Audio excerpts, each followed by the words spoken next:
तो डॉक्टर, क्या मैं कभी मां नहीं बन सकूंगी? बदकिस्मती से ऐसा ही है, लेकिन सरोगेसी के जरिए ऐसा मुमकिन हो सकता है। और वो कैसे? हम आपकी फर्टिलाइज्ड, आपकी चुनी गई किसी दूसरी औरत के रहम में मुंतकिल करेंगे और फिर वो औरत उस बच्चे को 9 महीने अपने पेट में रखेगी।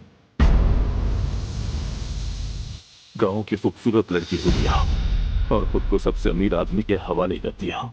उसने तुम्हें इस्तेमाल किया और फिर शुक्र किया। मुझे उस मासूम बच्ची पर तरस आया था, उस बच्ची पर जो तुम्हारे पेट में थी। काश ऐसा ना करते तुम कभी। जमरूद पर तरस ना कर। दादी जान, कुछ कपल्स ऐसे हैं जो सैरोगेशन के जरिए बच्चे हासिल करते हैं। वो 9 महीने बच्चा अपने पेट में रखेगी।